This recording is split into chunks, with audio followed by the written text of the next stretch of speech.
Right then, let me welcome my guest this morning, starting with the Deputy Minister of Science and Technology, Mr. Derek Hanekom. A very good morning again, Mr. Derek Hanekom. Morning, Xolani. I can't say long time no speak. Yeah, no, I can't either, except it's a totally different thing, and I hope that we'll focus on this issue now, as opposed to the other interesting issue that we spoke about earlier on. Completely. Refocus the minds. All right. Let's also welcome now from our Sea Point studios, Simon Ratcliffe. He's a barefoot astronomer. Good morning to you, Simon. Good morning. How's it going? I'm all right. What is this barefoot astronomer? Well, it's kind of a moniker I was given because I tend to walk around, especially in the Karoo, quite a lot without shoes on. And once you walk around with barefoot looking up at the stars, the barefoot astronomer follows quite shortly afterwards. All right. No, we'll find out why you walk around barefoot in the Karoo. What have you found in the Karoo, and why is it important that you are out there? That coming through in a couple of minutes. But let's also welcome on the lines now Professor Justin Jonas, who is an Associate Director, Science and Engineering at SKA. Professor Jonas, good morning. Good morning. Nice having you on the radio as well. Thank you very much. Perhaps I should start with you then, Professor Jonas. In as far as the latest news is concerned, are you disappointed that there hasn't been a decision in relation to this matter? Yes, I think I'm disappointed. I'm not completely surprised, sort of knowing how the process has been going. But I think we can take some positives out of it as well.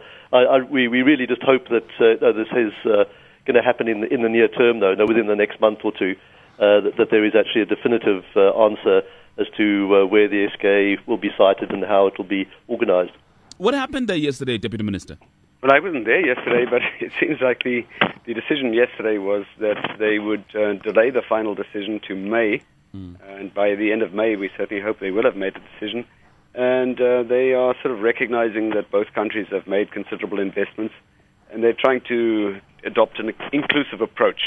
But I have to say, I mean, the starting point was always that the site should go to the country that offers the best conditions. And I think the fairly common knowledge that we came out very well through the study of the Site Advisory Committee, an international group of experts that did a study on the site suitability and the site conditions and looked at the range of factors, and we came out extremely well. So we believe that we are very well placed to host the SKA, but if the feeling of the members would be that it would be better that there be some kind of shared arrangement, of course we have to accept that. And do you think that's what they mean when they're saying they want to find an inclusive solution to this? I certainly think so. I certainly think that they would look, I would hope that I think we take it for granted that the South Africa will host at least part of the SKA.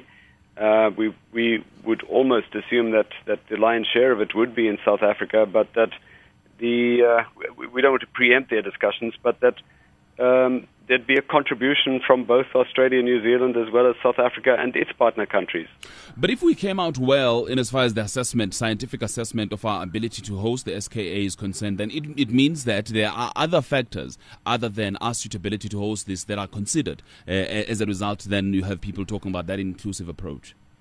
Yes, well, I mean, maybe Justin can tell you more about that, but the fact that we came out well doesn't mean that Australia came out badly. So we're not knocking Australia. And we did take a bit of exception to earlier statements suggesting that the only reason that the decision could go in South Africa's favor is a kind of a developmental decision, which wasn't the case at all. But the Australia has a good site, and there's no doubt about that. So we've got two good sites.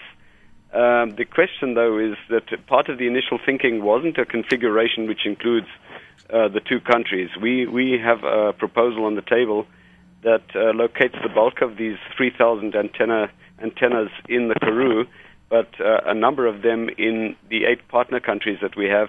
So it covers a very wide area. We have some advantages in that regard, but Australia, of course, has a very big territory itself. But the impression created, Professor, is that there were questions posed by the Australians about our presentation or about our bid. Just explain that for me. There were questions, and we looked at those questions, and we had answers to all of those questions. I don't know what happened at the meeting, whether we did actually answer those questions, but they were. I wouldn't say they were valid questions, but they were questions that the Australians would ask, but we felt that we could rebut all of those questions quite. Give us a sense of those questions. What were they worried about, or what were they implying or even alleging?